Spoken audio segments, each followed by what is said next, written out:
Bom, boa tarde, obrigado Palota, Fê, Felipe da Wycom, Palota da Shoulder e o Flávio, meu parceiro de crime na Wake, obrigado por estarem aqui.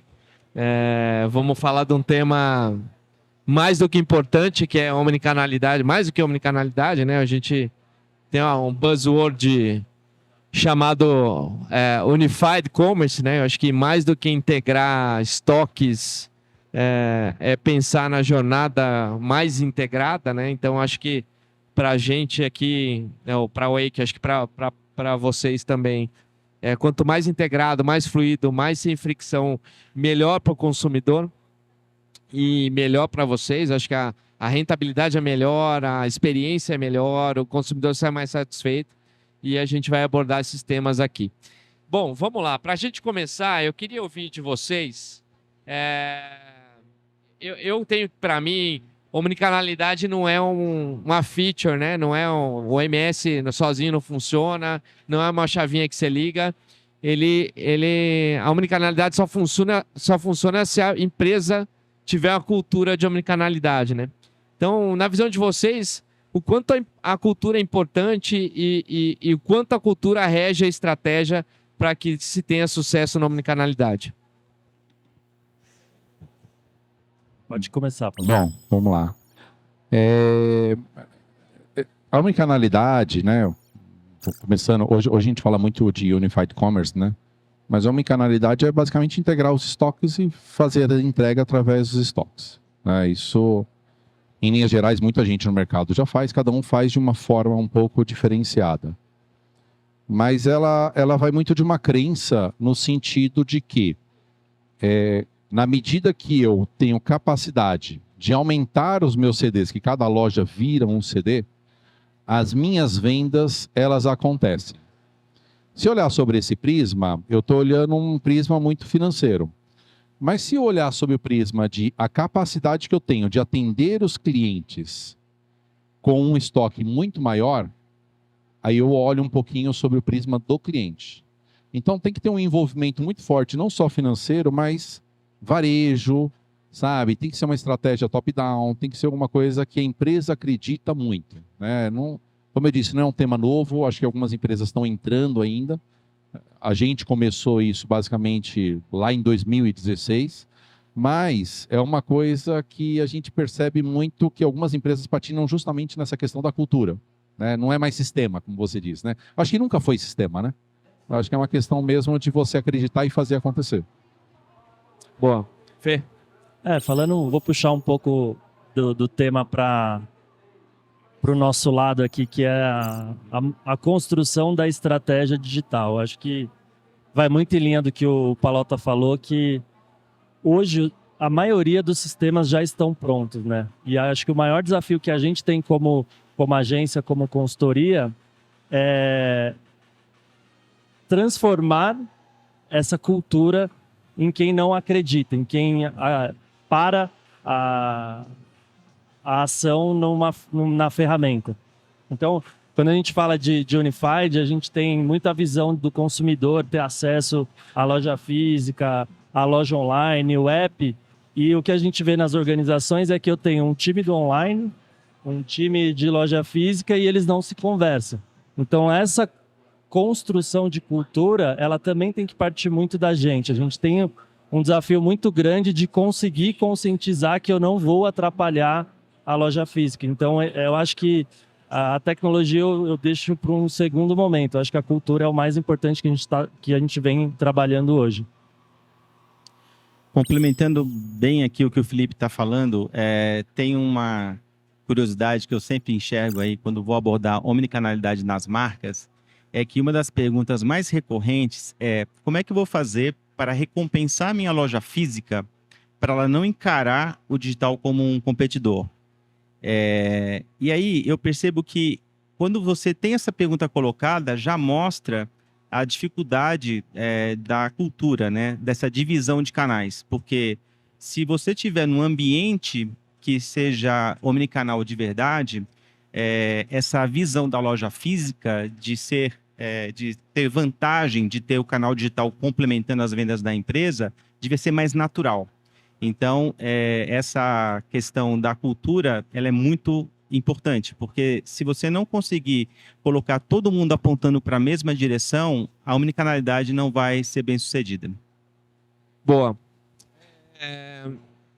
Eu acabei de mediar um painel na sala de operações do mesmo tema, né? De omnicanalidade. E eu fiz uma pergunta lá que eu queria repetir para vocês. Qual que é o limite entre experiência do cliente e margem, né? Até que ponto um varejista ou até que ponto uma agência, eventualmente, elas se limitam a preservar a margem em prol da experiência do consumidor? Conta pra gente, conta pra mim ou pra turma aí a visão de vocês sobre esse tema. Cara, assim, à medida que você vai conhecendo o mercado, você vai vendo realidades muito distintas, né? Vou falar um pouco da parte de moda e vou falar depois de uma outra parte que não tem tanta margem, né? E aí você entende um pouquinho como é que a omnicanalidade é vista em algumas empresas e faz sentido, né? A Shoulder, por exemplo, é uma marca que ela preserva uma qualidade de produto, preserva uma entrega, preserva uma questão de atendimento ao cliente. Então, quando você vai na Shoulder, a mulher vai na Shoulder, ou na Uriba, o homem vai na Uriba, ele não vai necessariamente só para comprar roupa, ele vai para ser atendido sobre uma necessidade de uma festa, para ser atendido sobre uma necessidade de se sentir melhor porque tem um novo emprego. E aí, naturalmente, a roupa ela entra como um complemento desse atendimento. Então, é muito um atendimento personalizado. E com isso, naturalmente, a gente tem uma margem, a gente tem todo um aparato ali de margem mesmo financeira para a gente fazer a operação. A gente nunca fez conta e a gente entende que é dessa forma. Por exemplo, se eu estou mandando um produto de São Paulo a princípio e eu mudo, eu dou um change e ele começa a vir de Salvador. Porque de repente tem uma ruptura em São Paulo, tem um acréscimo de frete absurdo. Cara, para a gente assim, o cliente é em primeiro lugar, sabe? A gente sempre entendeu que a gente está atendendo um cliente, eu não estou vendendo necessariamente só roupa. Porque se for vender só roupa, ele tem outras marcas para ir. Né? Então a gente preza muito essa questão da transparência e da entrega. Mas tem um fato curioso, sei lá, eu me apropriei um pouquinho de um tema recentemente, com uma empresa de sapato, classe C, calçados classe C, foi uma conversa muito rica, colega meu, colega seu também, diga-se passagem. E aí assim, conversando, falou, cara, a minha margem, ela é extremamente baixa. O meu produto é para classe C. Então, quanto mais barato o meu produto, mais eu estou atendendo aquela pessoa necessidade. Mudou a necessidade. É uma pessoa que precisa de um calçado, que não tem dinheiro para comprar um calçado e que precisa de um calçado bom. Então, o que essa empresa ela faz? Ela tem produtos bacanas, mas ela tem que trabalhar muito espremida a margem. Se ela começa a fazer um shipping, por exemplo, muito desorganizado de qualquer lugar com chain de seller, e o frete, por exemplo, está R$70, acabou a margem. E aí, assim, você não pode necessariamente, para atender um cliente, destruir o valor da sua empresa. Você precisa ter continuidade. Então, acho que são realidades que cada momento, cada empresa tem um pouquinho. A gente consegue. Eu acho que existem outros mercados que têm uma dificuldade maior. Um pouco maior. Aí falando um pouco da conversão em si, o que a gente tem de dado é que hoje, se a gente conseguir trabalhar o consumidor de loja física no online, a gente tem um custo 3 vezes menor. Então, a gente vê que as companhias elas tentam sempre espremer o tráfego. Sempre preciso vender mais, acelerando o tráfego. E hoje está tudo muito mais caro, né? O CPA está mais caro, as ferramentas estão mais caras, o mercado está um pouco mais maduro. E a gente vê que a oportunidade que é na experiência, às vezes ela não é priorizada. E por que ela não é priorizada? Porque o foco está em outro lugar. Então, quando a gente vem com uma estratégia falando um pouco de CRM, a gente consegue entregar mais valor do ponto de vista de experiência, de dar uma experiência de compra mais assertiva de um app de loja física, integrado com loja física, do que a gente ficar tentando trazer clientes novos. Então, acho que falando um pouco de unificação de experiência, a gente consegue ser um pouco mais eficiente. Isso é dado, tá? Então, até no projeto da Shoulder, a gente tem um desafio lá que é listar os pedidos de loja física no app. Isso, do ponto de vista técnico, é a coisa mais fácil que tem. E a galera acha que é um bicho de 7 cabeças. E aí, quando a gente foi escopar o app, ele falou, não, mas eu preciso que a lista de pedidos... Eu falei, mas você já tem, pronto, você já tem a API, já funciona. Ah, mas isso aqui... Eu falei, não, tá bom, então a gente vai fazer isso. Então, acho que tem esse sentimento de que as integrações são difíceis, mas no final do dia é uma experiência super valiosa para o cliente e no final do dia é uma otimização de custos que a gente tem. E só complementando, né? Você ter o parceiro bom, o parceiro certo, faz toda a diferença.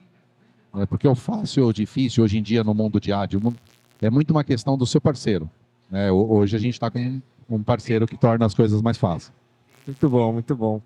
Flávio, você quer falar sobre o tema? Rapidinho, eu vou complementar na linha do Palota. Na minha jornada também, tem empresas, né, que oferecem no mercado soluções de omnicanalidade que limitam o número de origens a serem ofertadas por uma questão de performance. E aí isso era vendido como um negócio bacana. Eu falei, não, porque aí você vai tirar a origem mais distante. Tira Manaus, tadinha de Manaus, né? Manaus sempre é a vítima desses exemplos. E aí eu sempre falava o contrário. Eu falei, não, você tem que ofertar 100% do seu estoque, tá? E deixar para o cliente decidir se ele quer esperar aquele tempo de entrega adicional. E talvez você tenha que limitar o frete, mesmo quando distante, e depois verificar se aquele valor adicional que você deixou de cobrar do cliente lhe fez falta. E assim ir na linha do encantamento do cliente. É muito mais inteligente do que ficar limitando origem para vender para o cliente. Bom, se perguntar para 100 varejistas, qual coisa mais importante para esses 100 varejistas, os 110 vão responder vender mais, né? Então, no fim do dia, a essência obviamente tem as nuances, vender mais com margem, vender mais com recorrente, tem várias coisas, mas assim, no fim do dia, o ofício do varejo, do comerciante é vender, certo? E então, assim, obviamente, a omnicanalidade, e o Unified Commerce, eles trazem um aumento significativo da venda, porque você expõe mais estoque, o estoque está mais próximo do consumidor, quanto mais próximo, maior a conversão, isso obviamente fica claro. Mas eu queria perguntar para vocês quais os outros indicadores colaterais de uma operação que vocês julgam serem importantes para serem medidos? NPS, índice de ruptura, enfim. Conta pra gente o que é importante, o que vocês medem para garantir que a operação está saudável e está indo no caminho certo. Um deles você já cantou, né? O NPS com certeza faz parte, porque assim, além do CSAT, e são ferramentas que realmente medem a satisfação sobre o olhar, sobre o ponto de vista do cliente. Porque eu posso achar que estou arrasando, né? A empresa pode achar que está fazendo tudo legal e o cliente não tem a mesma opinião.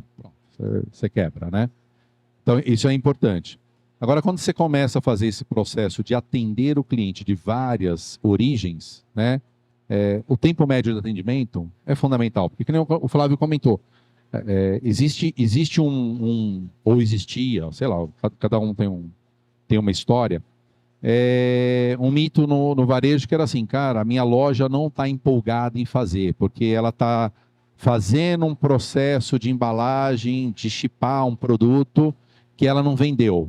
Mas aquela mesma loja, uma hora ela vai vender alguma coisa para o shipping. E ela conta com a outra loja para fazer o mesmo trabalho. A gente não comissiona, por exemplo, quem executa o trabalho. Tem empresas que comissionam quem executa o trabalho. A gente chegou num consenso que não precisa disso. Mas o TMS é algo fundamental. Por quê? Quanto mais rápido eu entregar, melhor é o índice de satisfação do cliente. Se eu prometi que eu entrego em um dia ou 2 dias, cara, se eu recebo um pedido 8 horas da manhã, se eu faturo ele só no final do dia, já perdi o dia, só no dia seguinte. Então, o TMA, o tempo médio de atendimento é um índice importante, a CSAT é um índice importante. Indicadores de capacidade da loja atender realmente volumetria é um índice importante, né? A gente estava discutindo outro dia com o Flávio uma inovação que eu acho que vai ter muito bacana, que é assim, qual é a capacidade que uma loja tem de processar? Porque não adianta, de repente, eu tenho lojas, por exemplo, que fazem um processamento absurdo, né? Pega algumas lojas minhas, elas têm um volume muito significativo. Ela tem uma pessoa dentro da loja com equipamento só para fazer shipping, de tão operacional que é dentro da loja. E ok, mas assim, em outras lojas eu não tenho isso. Qual que é o limite? Qual que é a capacidade de cada loja para fazer isso? Porque se eu também fechar o olho e falar assim, isso não importa, Eventualmente, no final das contas, o CSAT quebra. Porque eu vou começar a entregar atrasado. E isso reflete diretamente no front, né? A gente soltou um teste AB de mudança de dias para horas. Tem cliente que trabalha 2 dias úteis, a gente mudou para 48 horas. Ele reflete diretamente na taxa de conversão do checkout. Então, o que a gente entende que o frete, o pessoal acha que não, mas ele reflete diretamente na estratégia de campanha de mídia, por exemplo. Porque o cara chega no carrinho, ele não converte por quê? Ah, tá 2 dias ou tá 1 dia, eu retiro na loja, eu pego na loja. Mas a gente poderia transacionar na loja e já deixar o produto reservado. Então, esse é um indicador de taxa de conversão, taxa de saída também, que é complementar ao que o Pallotta falou. E do ponto de vista de custo de aquisição, a gente cruza muito essa questão da omnicanalidade com LTV. A gente vê que esse indicador é um indicador que tem que ser usado e ele tem que ser integrado com loja física. Porque no final do dia, às vezes o cliente é o mesmo, né? E a gente está concorrendo com o cliente de loja física. Então esse é um indicador que a gente costuma levar nas nossas iniciativas aqui. Flávio? Eu não vejo as marcas medindo esse indicador que eu comentei antes, que é liberar 100% da rede para vender para todos os pontos do Brasil e limitar o valor do frete, ou seja, não ofender o cliente com um frete absurdo quando for para Tadinha de Manaus, de novo Manaus veio por exemplo, mas medir quanto eu tive de vendas na qual eu, marca, financiei o frete, para saber se esse financiamento de frete me trouxe uma conversão importante e se realmente está valendo investimento no pagamento dessa diferença. Esse indicador nunca alguém me falou que mede, mas se medir seria, eu acho, bem-vindo. Cara, a gente mede.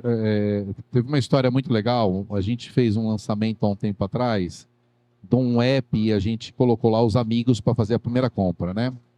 E aí tinha um desconto super legal, né? E aí eu lembro que eu dei o código para uma colega minha, ela comprou um tênis e o frete, a gente tem um limitador de valor de frete, né? Se der R$80, eu não cobro R$80 do cliente. A gente acha, falou, cara, até aqui não é indecente, né? Mas enfim, quando eu vi isso daí, eu olhei o prazo, olhei o frete, na hora eu olhei e falei, deu merda, né?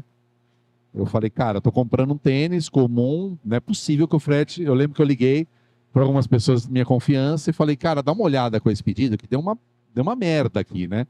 E assim, só fazendo, não foi de lá, mas sim, a loja de Manaus que estava entregando o último par de tênis. E assim, você fala, cara, não deveria entregar, então, mas é um tênis, ou é uma roupa, ou é um vestido.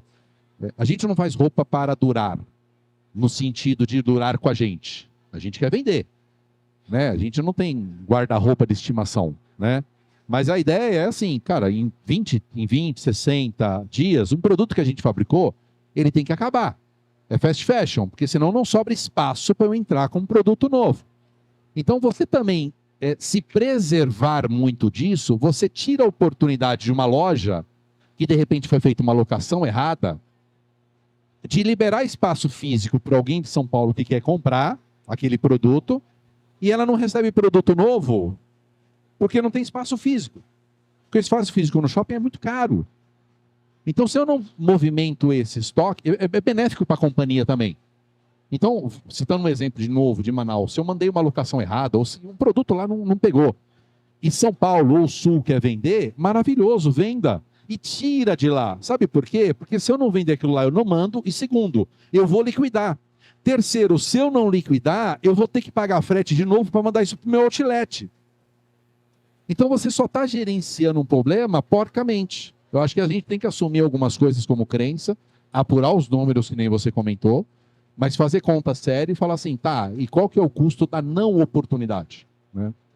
Boa. Antes de eu ter umas perguntas individuais aqui, eu queria até tive um insight aqui na fala dos dois aqui, mas assim, como é que vocês veem a omnicanalidade mudando os layouts das lojas física e virtual, né, digital, e-commerce especificamente, né?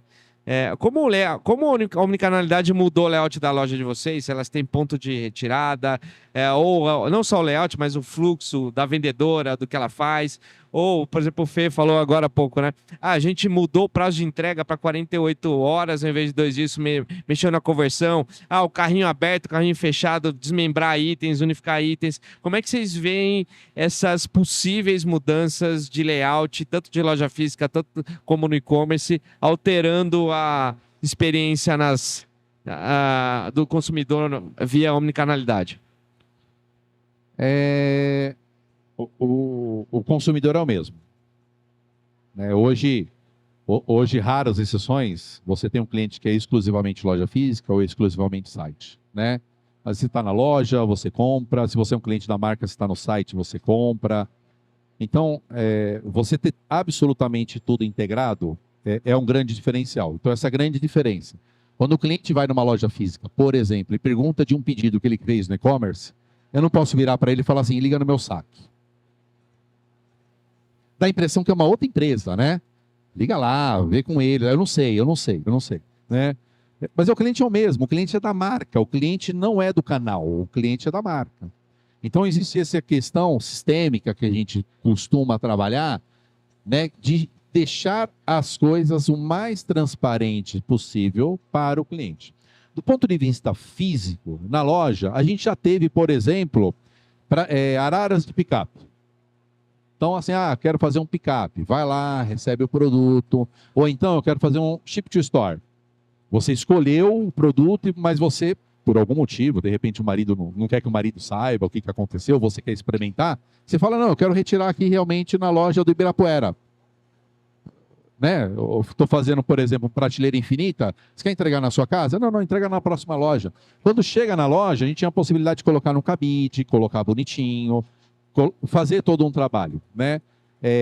A experiência no picape, ele vai colocando cada vez mais impulso para esse tipo de iniciativa ou tirando os impulsos. Mas foi muito engraçado. Uma vez eu fui no Miller, por exemplo, e o meu CEO tinha comentado. Eu falei, cara, estou indo no Miller, assim assado. Ele tinha ido há cerca de um mês. Ele falou, cara, dá uma olhada como é que eles estão guardando algumas caixas. Depois me fala a sua opinião. Eu cheguei lá, caixa, né? Aí, em dado momento, eu olhei um monte de caixa de ship to store. Mas um monte. Eu não sei exatamente por que aquelas clientes daquela loja tinham aquele posicionamento, mas tinham. Depois me explicaram, tá? Lá tinha muito prédio que não tinha portaria, tinha as explicações. Mas na hora eu não entendi muito. E aí, assim, eu falei, cara, tá estranho isso. Ele falou isso, eu estou conversando com todo mundo para ter a mesma visão que a gente precisa fazer um jeito de acomodar esses produtos decentemente. Então, quando você fala assim, lá na sua primeira pergunta, o quanto a estratégia tem que estar amarrada, ela tem que estar amarrada em tudo. Porque, no fundo, é a experiência de um cliente. É a mesma coisa de você chegar, você me convidar para ir para a sua casa e, de repente, eu olhar que está uma bagunça ok, mas uma puta zona. Você transmite uma imagem. Ninguém gosta de ficar num ambiente bagunçado, que você está lá fazendo a sua compra, tudo mais, e 30 caixas emparramadas. Quero a minha, né? Você fala, fica procurando. Não é dessa forma, né? Então, a forma com que você trata o modelo do negócio, ela tem que ser top-down e ela tem que ser pensada no todo. Legal. Do ponto de vista de experiência, assim, online, o que a gente vê, inclusive, é uma das iniciativas que a gente tem, que é a personalização com IA, né? Acho que é o assunto do momento aí. E qual que é a minha visão sobre isso? A informação, ela já existe. Hoje, se você puxar lá o data layer da Wake e-commerce, puxar os dados da síntese, você tem uma porrada de possibilidades de informação para trabalhar. E o que eu vejo que é um desafio nosso e é algo que a gente já está desenvolvendo é fazer a IA trabalhar para dar um melhor resultado para o nosso cliente. Tanto do ponto de vista de comunicação, dele entrar e, Felipe é um cara que gosta de roupa verde. A gente sempre priorizar os produtos dessa linha. O Felipe é um cliente detrator que já teve uma experiência ruim de loja física. Então vamos tentar levar uma comunicação, uma oferta diferente. Então eu vejo que nós estamos no momento em que isso é possível e não é difícil. Porque acho que também tem o custo, né, de ser feito isso. Então, com o volume de informação que a gente tem, com as iniciativas de todo o ecossistema que permite isso está muito mais tangível nesse momento. E é nessa linha que eu acho que a gente consegue gerar valor e, no final do dia, gerar uma experiência melhor para o cliente. Fazendo um jabazinho aqui, quando a gente, há uns 5 anos atrás, eu fui numa loja de um cliente nosso que usava o nosso OMS, e eu percebi que tinha um monte de caixa atrás do balcão onde tinha o PDV. Aquilo nos inspirou, porque a gente viu aquele monte de caixa lá e percebeu que o motivo das caixas estarem lá é porque a operação era toda feita no computador do PDV, no computador da loja. E aquilo nos inspirou a transformar a nossa solução de atendimento de loja em aplicativo para dispositivo móvel, para ajudar exatamente nisso, para ajudar que esse processo pudesse ir lá para o estoque da loja, que normalmente é muito pequeno, né? Para que pudesse desobstruir deixar de ter aquela visão feia das caixas empilhadas lá no balcão da loja. Então, isso conecta os assuntos. Boa. Palota, tem uma máxima no universo que 100% dos problemas a culpa é do TI, né? E aí o pessoal de TI tá balançando a cabeça. É culpa do TI. A cafeteira parou de sair café, chama os caras do TI para arrumar. Nesse período de vocês na Shoulder, já precisaram conectar muita coisa. Até fazendo elogio, vocês são ultra conectados, né? Como é que essa fundação de tecnologia impacta positivamente na operação e que tipo de investimento você sugere que seja feito para que as operações de fato ganhem performance de uma maneira omni? Cara, essa questão do TI, né? Hoje, cada vez mais, a gente vê, mas, sei lá, 20 anos atrás, talvez a gente via menos, o TI como estratégia. A gente, assim, de coração, eu não compro servidor. Eu tenho uma necessidade que aí eu preciso de uma máquina para atender aquela necessidade. O servidor é um trabalho secundário, né?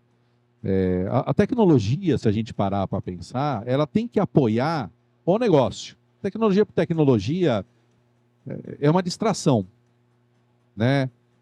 A gente tem um conceito hoje muito mais vivo de inovação aberta. A gente tem, mas assim, há muito tempo a gente já trabalha com esses modelos. Isso nos garante, de certa forma, um nível de aceleração muito interessante, porque eu costumo falar o seguinte, cara, não adianta eu desenvolver o site, eu preciso ter a melhor agência para desenvolver o site. Não adianta, de repente, eu desenvolver uma série de coisas. É a mesma coisa de você ter um business que faz entrega e você falar assim, não, os caminhões eu que faço. Cara, seu business não é fazer caminhão. A mesma coisa não vale a pena, muitas vezes, você ter 10 mecânicos de caminhão, porque eventualmente seu caminhão quebra. Né? Você tem que estar muito focado no seu business e usar a tecnologia a seu favor. Eu acho que os pontos agora que ganham mais força, né, em termos de trabalho, eu acho que a IA é um tema que vem colaborando muito. A gente só tem que tomar um cuidado seguinte, quando a gente fala em inteligência artificial, se eu falar que seu relógio é artificial, ele pega mal. Ela não precisa ser necessariamente artificial, ela precisa ser melhor. Então, assim, qualquer coisa a qualquer custo, não fecha a conta. Né? A gente vê muito no mercado, cada vez mais que a gente vê no mercado, olha, eu estou fazendo agora, sei lá, estou comentando uma, alocação através de IA. Puta, é muito legal isso, entendeu? Deixa eu ver o resultado para ver se é uma inteligência que supera a minha ou se é uma inteligência só de propaganda. Porque falar que você tem inteligência artificial é algo que, de repente, imprime em você um certo conforto e uma certa ineficiência que você não tem. Então, você tem que olhar muito, mas existem muitos mecanismos que a gente tem aqui na frente. IA, com certeza, IA artificial e melhor do que a gente faz, para não ser uma procedure. E você realmente tem que estar olhando muito o detalhe das suas operações, sabe? No detalhe mesmo. É no detalhe que se ganha o jogo. Hoje, você faz o site, você tem 300, né? Prazo de entrega, você coloca todos. Mas enquanto você muda, de repente, por uma percepção de dias por hora, mas você viabiliza isso, muda o seu jogo. Então, vou citar um exemplo lá que a gente fez há um tempo atrás com a ajuda do Flávio. Falou, cara, a tal transportadora passa aqui na Shoulder às 12 horas. Se acabou de chegar um pedido, se acabou de chegar um pedido às 11h50 e a gente imprime em 10 minutos, passa esse cara na frente, porque a transportadora está chegando. A outra transportadora, ela só vai passar às 18h. Não é questão do primeiro, sabe, que chegou, eu vou fazer. Não, não, usa inteligência para fazer o negócio. Porque é no detalhe que você ganha. É no detalhe que você ganha a locação, é no detalhe que você ganha o cliente, é no detalhe, porque ferramenta padrão todo mundo tem. Eu acho que todos os stands aqui oferecem, seja meio de pagamento, seja lá o que for. Mas assim, se a gente só comprar e não aplicar a nossa inteligência para analisar o que é melhor, a gente só está comprando um produto de prateleira, mas sem nenhuma eficiência nossa. Aí não adianta, entendeu? Eu posso ter, inclusive, vários mecânicos de caminhão, mas o meu negócio é só fazer entrega de um produto que eu vendo que é geladeira. Eu não preciso ter mecânico de caminhão, eu preciso focar no negócio. Boa. Fê, puxando o gancho de IA, inteligência artificial, eu queria falar de outro tema aqui, que é burrice natural, né? Tem a inteligência artificial e tem a burrice natural. O que você tem acompanhado? O que você vê, assim, os amigos passando e comentando? O que você vê, assim, no mercado, nos varejistas, enfim, gente preso a sistemas ultrapassados, a processos inadequados, a rotinas que não trazem performance? Quais são os maiores erros que você acompanha por aí para que a gente consiga, para que os varejistas consigam se livrar dessas amarras e seguirem em frente no caminho de performance? Então, eu acho que o maior erro é querer justificar a tecnologia por um insucesso. Então, vou pegar o caso de migração de plataforma. Vou sair da plataforma A para B e vou vender. Na maioria dos casos, o problema não é a plataforma. Na maioria dos casos. Então, eu vejo que existe uma responsabilização do outro, que aí pode ser o sistema, pode ser a agência, pode ser o produto, pode ser o time interno. E a gente, com uma pegada mais de consultoria, a gente tenta, antes de falar, não, vamos migrar, vamos trocar ou vamos colocar IA, a gente tentar entender o conceito do negócio. Então, é difícil de convencer essa linha, porque eu também posso deixar de vender, falando de agência. Ao invés do Palota chegar e falar, Felipe, vamos fazer aqui uma migração para o Wake. Eu falo, não, Palota, vamos ver se não é a mídia primeiro, eu posso deixar de vender para ele. Então, eu acho que tem essa conscientização, e aí eu falo do meu lado aqui de fornecedor de tentar entender onde é o problema. Falando um pouco de ferramenta, e aí a gente está num processo onde todo mundo pede a IA, né? Tanto para a gente melhorar os nossos processos, os clientes veem o que vocês estão fazendo de IA, o que eu posso fazer aqui para provar na minha companhia. Tem IA para tudo hoje.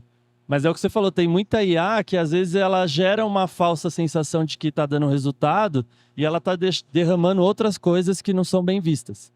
Então, eu vejo que o nosso papel é muito mais de orquestrar essa seleção de fornecedores ou de processos ou de decisões para que a gente não torne um problema futuro. Então, a gente vem muito nessa linha. Boa. Flávio. Eu tenho que te perguntar, ó, na verdade, né? Eu tô aqui viajando na maionese. É que passa tanta gente aqui, gente, desculpa, tem uns amigos cumprimentando, falando oi, que eles me desconcentram aqui. Mas boa. Cara, eu queria ouvir de você, assim, das marcas que estão mais maduras em omnicanalidade, quais os padrões que essas marcas usam? Quais os processos que são vencedores? O que você tem visto que é benchmark para que as outras empresas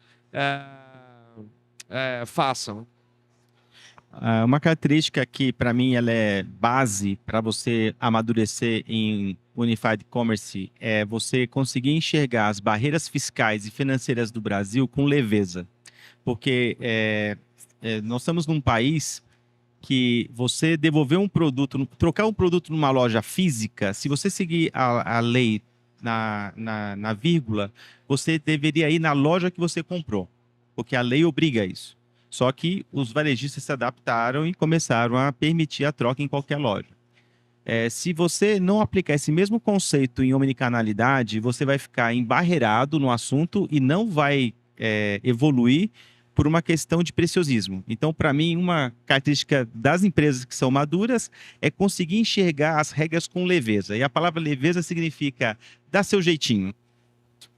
E aí, outra característica que eu acho importante, aquilo que eu falei no começo, é você conseguir realmente implementar a cultura da omnicanalidade de top-down, ponta a ponta, que é você entender, tanto o lojista físico como o responsável pelo digital, entenderem que a soma dos dois tem que ser maior, 1 mais 1 tem que ser maior que 2. Você tem que gerar valor agregado em cima dos processos para que os canais se complementem e, mais que isso, a soma gere mais do que a soma binária deles. E eu falo isso porque é muito comum você ouvir falar assim, a loja ficou brava porque teve uma promoção que foi exclusiva do site, né? Ou o contrário, né? A loja está promocionando, o site não pode promocionar. Só que isso faz parte de uma estratégia de negócio e não deveria ser visto como concorrência entre canais. Então, para mim, a maturidade de uma marca Unified Commerce tem tudo a ver com isso. Os canais têm que saber que a convivência ela é necessária e agregadora. Bom, só compartilhando um negócio que eu achei super legal no painel que eu tava falando. O Flávio da Renner, o Coreda da Centauro e a Pri da Pague Menos. E o Coreda, ele falou, eles são marketplace também, né? Então, eles vendem produtos de terceiro. Se você comprar na Centauro um produto de um terceiro e for numa loja física da Centauro, eles trocam o produto que nem é deles, né? Que geralmente você tem que mandar pelo correio, não sei o que. E pior, eles trocam por um produto da Centauro ainda. Então, assim, eu comprei uma camisa de um time, sei lá, Foot Fanatics, entregou. O cliente vai lá com a camisa da Foot Fanatics, numa loja da Centauro, entrega para o vendedor da Centauro, o vendedor da Centauro falou, beleza, eu recebo aqui, você quer trocar por algum outro item aqui? Pode escolher aqui. Ele escolhe, pega e depois a Centauro se vira como é que ele faz a conciliação do seu negócio. Isso é a flexibilidade fiscal e financeira que está por trás de marcas que são bem-sucedidas no digital e no Unified Commerce. E assim, você pegando essa linha, é engraçado você ver uma realidade hoje, né? Grandes marcas, né? Sei lá, quem consome, não vou falar a linha, mas assim, você compra numa loja ou no site e quer trocar na loja, é impossível. E assim, hoje em dia, isso você fala, cara, não é possível uma rede desse tamanho, gigante, estou falando de lojinha pequena, estou falando de redes. E eles falam, eles não conseguem. Eles não conseguem consultar se você comprou mesmo, não conseguem consultar o número do seu pedido, não conseguem fazer nada. Né? Então, gera um puta desgaste, de novo, né? Porque você não é cliente de um canal, você é cliente da marca. Né? Nesse caso da Centauro, o cara abriu uma bela oportunidade, porque se você está lá, comprou uma camisa do Corinthians e se arrependeu porque o Corinthians não está ganhando nada, desculpa. Concordo. Né? Mas assim, você quer trocar ela por um agasalho qualquer, você pode ter comprado o Corinthians, mas assim, virou um business, porque você está sendo atendido ali, né? E tem a questão do upselling, tem a questão... Cara, é muito legal isso. É muito legal. Não, esses dias, bom, eu conheço bastante, minha vida é o varejo, né? Estou nesse negócio há uns 20 anos, então conheço bastante varejista. Minha esposa esses dias comprou um negócio e era um varejista que eu particularmente não gosto muito, assim. Você não devia ter comprado, né? Porque eu gostei. Eu tava precisando dessa peça específica, eu achei lá. Falei, cara, não sei o que lá. Chegou, não serviu, sei lá, não ficou bom. Foi na loja física, eu não falei nada, né? Aí foi na loja física para trocar, mandaram ela ligar e pedir para eu levar no correio. Aí eu falei, aí chegou em casa bufando, né? Sai daqui, pede o shopping pra trocar, não sei o que lá, bem que você falou, que não sei o que lá. Falei, tá vendo? Você precisa me escutar. Porque no fim do dia, o cara não tá nem aí pra experiência do consumidor, né? Então... eu participei uma vez de uma reunião que uma menina que não tem tanta profundidade com tecnologia, ela fez um comentário que ela eliminou toda a discussão, né? Foi muito engraçado, porque estava numa febre da entrega no mesmo dia, em horas, tava uma febre nacional nisso, né? Hoje os custos inviabilizam uma série de coisas e tem lugares que você faz, tem lugares que você não faz. E a conversa, nossa, era assim, cara, dá, não dá. E era uma menina de marketing, ela levantou e falou, cara, assim, eu compro uma pizza que não está pronta, eu monto os valores e a pizza chega para mim em 1h30, 2 horas. o produto está na loja, está pronto e a gente não consegue entregar no mesmo bairro. Sabe, assim, quando a gente sai da nossa cadeira, a gente olha e fala assim, caraca, é verdade, né? E aí, assim, você vai ficar justificando com TI, você tem que olhar e falar assim, tá, deixa eu sair da caixinha. Deixa eu pensar um pouquinho diferente. Deixa eu tentar viabilizar com tecnologia. Mas a tecnologia apoiando isso. A ideia da menina foi fantástica. Sabe, a gente olhou e falou, caramba, realmente acabou com a discussão. A menina destruiu uma série de argumentações de um monte de gente, porque a pizzaria não tem estrutura nenhuma. Em 2 horas, ela está, no máximo 2 horas, ela está entregando uma pizza que ela não tem. Ela fez. O produto está parado na loja, seja qualquer marca, entendeu? Exatamente. Às vezes a gente fica parado em paradigmas que são meio... Se a gente pensar um pouquinho, a gente consegue passar com um pouco de criatividade. E tá chegando ao fim, levantaram, a minha chefa ali levantou a placa de 5 minutos. Eu queria abrir para vocês, se vocês têm perguntas para fazer, dúvidas, sugestões, questionamentos, esse é o momento. Microfone passará. Sobre o Corinthians, desculpa, Sobre tá o bom? Corinthians, Desculpa para vocês. Né? Não, o pessoal tá tímido. Se o pessoal tá tímido, eu vou mandar aqui. Ninguém mesmo? O que vocês veem para o futuro, né? Aonde que vocês querem ganhar? Onde vocês acham que assim, o varejo vai ganhar inteligência? E aonde vocês acham que ele vai evoluir em termos de experiência e performance? Cara, assim, quando a gente olha, tem várias brechas. Outro dia eu estava conversando com o meu CEO, né? A gente discutindo as nossas ferramentas e falou, cara, vou citar um exemplo, né?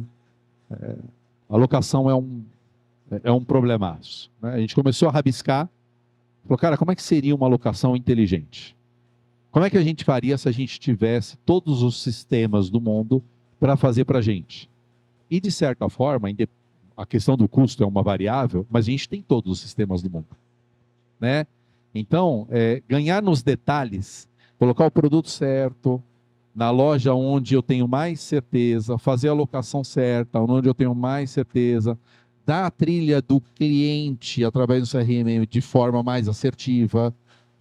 Tudo isso, no modelo antigo, era muito trabalhoso, muito caro. Né? Ter uma agência era muito caro. Né? Hoje, com a IA, você realmente tem um potencial de crescimento muito maior. Qual que é a questão principal em cima da IA? Não pode ser uma procedure com nome de IA. Primeiro ponto. Segundo, você precisa ver se ela é mais inteligente que você.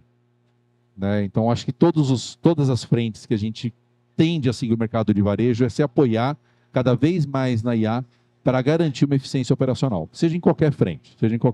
Eu acho que o varejo ele vai caminhar muito forte nesse sentido. Boa. Fê? No meu lado, a gente está indo muito numa linha de personalização, justamente por conta das ferramentas que estão na mesa, né? A gente está conseguindo evoluir muito mais rápido do que antigamente. E no final do dia é isso que muda o jogo. Eu, como consultoria, eu preciso ser mais eficiente com o mesmo custo que o cliente tem. Então, a gente está investindo muito forte na personalização. Boa. E Flávio? Eu vou focar só num ponto, né, de futuro, que é a questão da vontade que o cliente tem de consumir rapidamente algo e você não poder perder esse momento da vontade dele.